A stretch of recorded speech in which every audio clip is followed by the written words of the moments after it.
Selamat sore Pak Bundian. Selamat sore Pak Abdullah. Ya, salam kenal Pak. Baru ketemu kita di webinar ini Pak. Jadi insya Allah saya akan untuk mampir.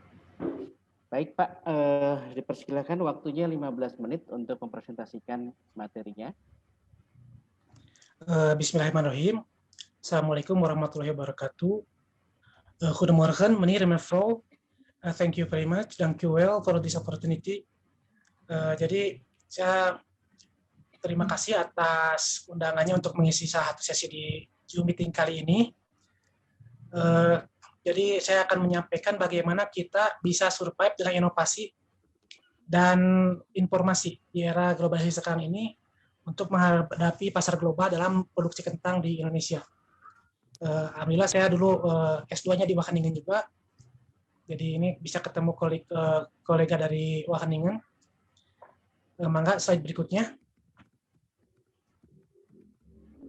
Slide berikutnya please. Jadi di Hikmah Farm kita sudah 60 tahun. We've been farming potato in Hikmah Farm at about 60 years already. From my grandparents, my parents, and then up to grandson until now. And then with the help of Balitsa and then Department of Agriculture, my father manage our farm, and then my older brother probably done, and then now up until our grandson also manage the farm. And we also help by Professor Watimena from IPB.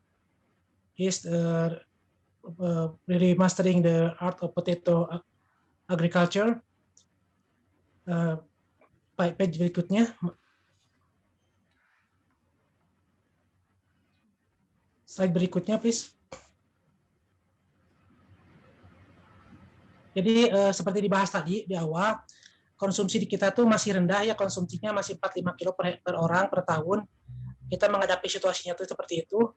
Dan produktivitas nasional masih rendah juga, 20 ton per hektar, dan kita sekarang masih kekurangan lahan. Jadi lahannya ada dirubah menjadi bangunan. Jadi trennya itu kita pembukaan lahan ke hutan atau alih fungsi lahan perkebunan. Ini nanti mengakibatkan degradasi lahan, erosi, banjir, serta longsor. Dan karena keterbatasan tersebut, kita ada kecenderungan tanaman kentang itu ditanam berkali-kali dalam setahun. Seperti di daerah Dieng ya, sehingga akhirnya timbul masalah seperti NSK. Pada saat ini juga kita menghadapi cuaca ekstrim seperti kemarau tahun 2015, kita menghadapi kemarau 8 bulan. Terus ada juga hujan yang sangat lebat seperti kemarin yang waktu banjir di Pantura itu hujan satu sore 370 mili, padahal biasanya itu jatuh dalam 1 minggu. Terus itu bisa mengakibatkan serangan hama penyakit, dan dalam keadaan globalisasi bisa saja misalkan kapan-kapan regulasinya dirubah, impor masuk, baik benih ataupun ware potato, ini akan berdampak juga pada petani kentang di Indonesia. Dan pada peristiwa terakhir, dengan adanya pandemi coronavirus, petani kehilangan hasil panen selama 2 atau 3 musim di awal tahun kemarin karena daya beli yang rendah dan lockdown di mana-mana, kentang tidak terserap oleh pasar sehingga petani merugi. Slide berikutnya. Jadi ini kita melihat ini sekarang itu ini pertanian kentang Indonesia itu sebagai sunrise atau sunset. Jadi is there any future in Indonesian potato farming? Because now potato agriculture in Indonesia, lots of people, maybe millions of people, farmers involve their livelihood in the potato agriculture sector. Jadi banyak kan di sini sekarang jutaan petani kentang di Indonesia menggantungkan hidupnya dari bertanam kentang. Jadi adakah masa depan di sana atau tidak? Slide berikutnya. Slide berikutnya, please. Jadi bagaimana kita bisa bertahan dalam era seperti tadi itu? Mungkin bisa kita penggunaan benih unggul ya, seperti dibahas di awal tadi kan, pengelolaan yang lebih baik, irigasi, pemupukan, HPT dikendalikan, pasca panennya itu jangan cuma dijual mentah, misalkan disimpan dulu di gudang atau gimana. Terus nanti hasil panennya pun kita bisa diolah atau disimpan dulu biar tidak panen raya harga jatuh. Terus kita juga mulai mencoba-coba dengan teknologi 4.0 yang lagi digaung-gaungkan ya, seperti penggunaan drone untuk penyemprotan, penggunaan drone untuk pemantauan kondisi lahan, menggunakan sensor-sensor yang gampang dibawa, misalkan untuk melihat pH tanah banyak dijual di online. Dan kita juga sekarang banyak informasi tersedia di internet atau di media sosial untuk menambah pengetahuan petani. Slide berikutnya. Jadi kita salah satu perusahaan yang memproduksi benih kentang dari G0 sejak tahun 90. Karena waktu itu kebetulan Pak Insinyur Wildan, kakak saya, his professor Pak Watimena in IPB is working on microtuber and seed potato production. So at 90s we already produce our own G0 up till G5 certified seed. Slide berikutnya. Jadi before 1990s, we always imported our seed from the Netherlands or Germany or other country. In early 90s, with the government initiate to produce to make BBI atau Balai Benih Kentang Pangalengan, with the help of the Japan International Cooperation Agency, Ministry of Agriculture, certified agency, IPEGRI or Balitsa, and university, and then we could produce our own seed. The scheme is the G0 up to G2 at the beginning will be produced by BBI and BBU, and then certified seed grower will produce G3 up to G4. And in that period, lots of local variety flourished, such as Granola L, Cipanas, Dayang Sumbi, Sangkuriang, and also we produce our own variety such as Nadia, and then farmers in Central Java produce MJ, and then farmers in Garut produce Gen Intan.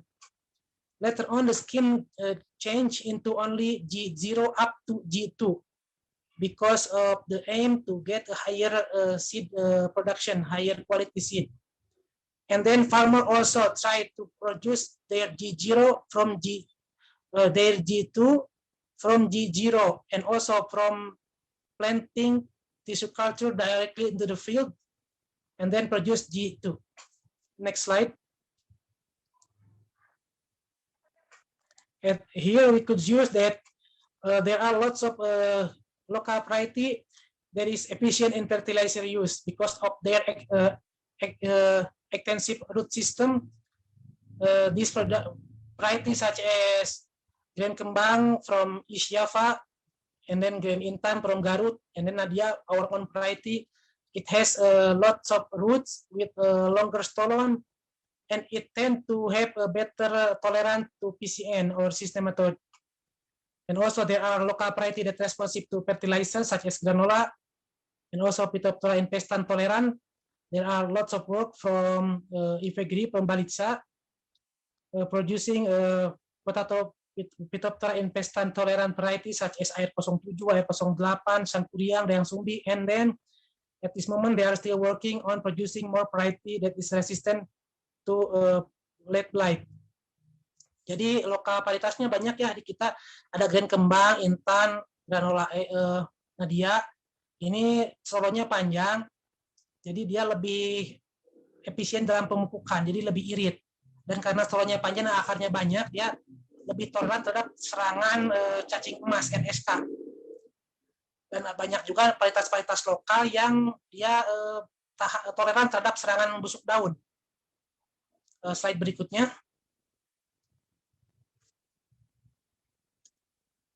Next slide, please. Jadi ini seperti contoh di sini, ini kentang Nadia, varietas milik Hikmah Farm. Jadi kita yang breeding. Ini produksinya, ini digambar nyampe 45 ton per hektar. So this is our own variety from Hikmah Farm. It produce 25 to 45 ton per hectare. Our record is 46. And this is how the plant looks in the field and the yield. Next slide, please. Slide berikutnya.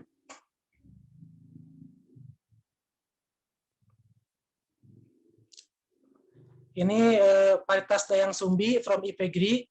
It has a tolerance to late blight. So when we plant them in high rain, lots of humidity with fogs and everywhere, it could still yield about 25 to 28 ton per hektar in the first crop. Jadi ini varietas dayang sumbi ditanam awal musim sekarang ini hasil produksinya masih di atas 25 ton per hektar. Sementara tanaman yang lain gosong kena Phytophthora karena kemarin kan cuacanya sangat ekstrim, bisa hujan sampai berhari-hari. Tapi yang ini masih kuat dengan penyemprotan yang normal. Slide berikutnya. Waktunya 5 menit lagi ya Pak. Oke, slide berikutnya.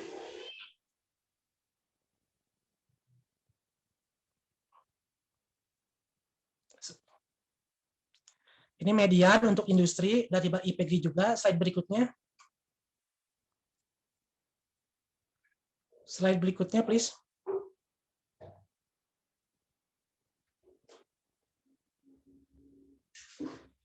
Ini penanaman G0 langsung ke lahan. Slide berikutnya, ini tinggal gambar saja. Jadi kita produce G0 to G2 directly planted into the field. Ya, slide berikutnya, please. Ini penanaman tissue culture directly into the field to produce G2. Slide berikutnya, jadi ini inovasi-inovasi untuk mempercepat produksi benih G2.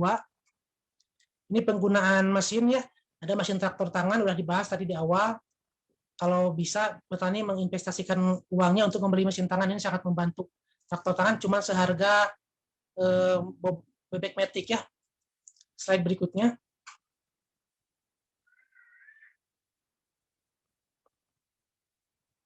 Slide berikutnya.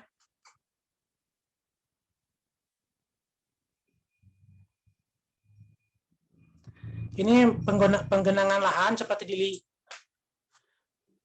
Nah, ini irigasi sprinkler bisa memungkinkan untuk mengirigasi lahan-lahan yang miring. Sebelumnya kan cuma lahan-lahan datar saja yang bisa diirigasi. Nah, irigasi sprinkler kita dari tahun 95 sudah menggunakan irigasi sprinkler, kita bisa mengirigasi puluhan hektar. Jadi bisa menanam kentang di musim kemarau. Dan tadi di slide sebelumnya itu kita menggenangi lahan untuk menghilangkan hama penyakit yang tular tanah, juga untuk akomodasi untuk pengendalian banjir dan juga untuk meningkatkan kesuburan lahan. Slide berikutnya.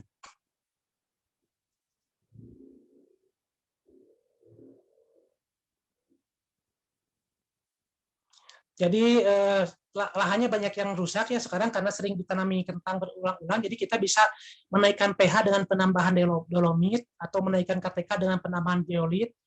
Kita juga bisa mengintroduksi mikroba-mikroba untuk menambah kesuburan lahan. Mikroba pemfiksasi N, misalkan mikroba penghancur bahan organik, dan kita pemupukan bergantung pada varietas, jadi tidak disamaratakan antara beda varietas atau beda peruntukan. Tadi sudah dibahas oleh Anet, pemupukan akan bergantung pada apa yang akan kita produksi, benih atau kentang segar atau varietas apa, pemupukannya pun akan beda. Slide berikutnya. Tolong slide berikutnya.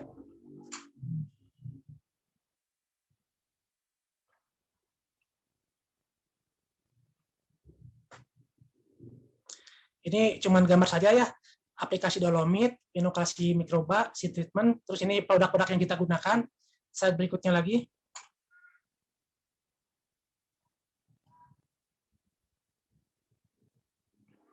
Ini beberapa produk yang kita gunakan, pembenah tanah. Ini seperti saya bilang di awal, pemupukan akan bergantung apa yang hendak kita produksi.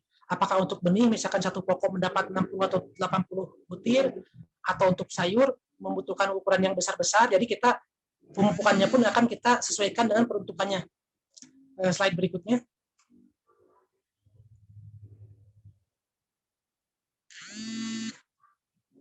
Ini kita menyemprot secara berkala ya, seminggu 2 kali atau sesuai dengan cuaca. Menggunakan power sprayer, kita juga mengaplikasikan foliar fertilizer supaya tanamannya cepat nutup, cepat reproduksi, nanti cepat inisiasi umbi. Early canopy closure, so we get a better yield, and we also try to maintain the green leaf up until optimum age. Slide berikutnya.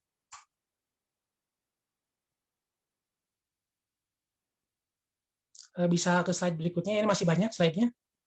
Ini cuaca ekstrim seperti kemarin terjadi, cuaca ekstrim 2 minggu nggak bisa nyemprot, tanamannya hancur seperti ini. Ya, slide berikutnya.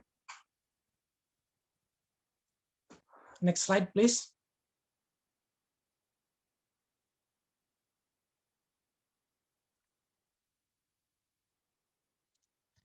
Ini tanamannya hancur karena kita nggak bisa nyemprot, dan ini dengan pengisida yang tepat dan dikombinasikan antara kuratif serta sistemik, ini bisa seperti ini. Jadi with the right combination of curative and systemic fungicide, and also we add a little bit hormones, the plant recover within 2 weeks. So this is the same field, the same years, only 2-week difference. The right one, when it get hit by lead blight, and the left side, the right side is when we sprayed, and then the plant recover. Next slide. Slide berikutnya.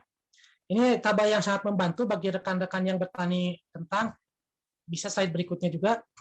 Dari Euroblight, ini bagaimana kita memilih memakai pengisida yang mana untuk cocok kapan. Jadi bulatan yang banyak itu lebih bagus digunakan pada kolom-kolom yang dimaksud. Adapun angka lebih tinggi juga lebih bagus. Adapun S, C, dan T di kolom kedua terakhir itu S sistemik, C itu kontak, tepung-tepung kontak, dan T itu translaminar. Biasanya translaminar itu yang untuk penyembuhan, yang sistemik untuk perlindungan menyerap ke dalam tanaman, adapun yang kontak itu untuk perlindungan di luar. Ya, slide berikutnya. Oke, baik. Waktunya habis, Pak. Masih banyak Oke. atau?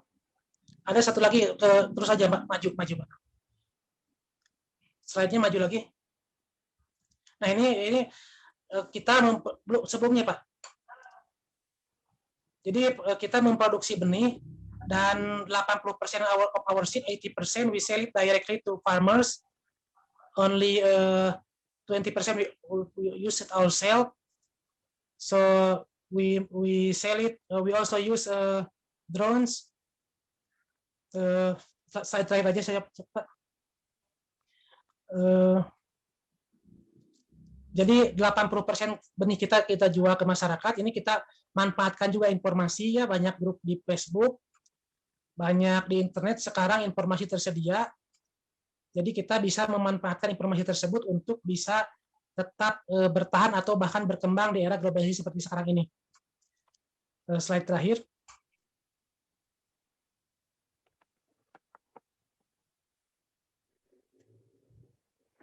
Slide berikutnya. Jadi terima kasih. Jadi saya melihatnya sebagai tantangan untuk bisa maju ke depan dengan menggunakan inovasi dan informasi. Terima kasih. Demikian penyampaian saya. Hatur nuhun. Baik, terima kasih Pak Bunian atas pemaparannya yang cukup lengkap sekali.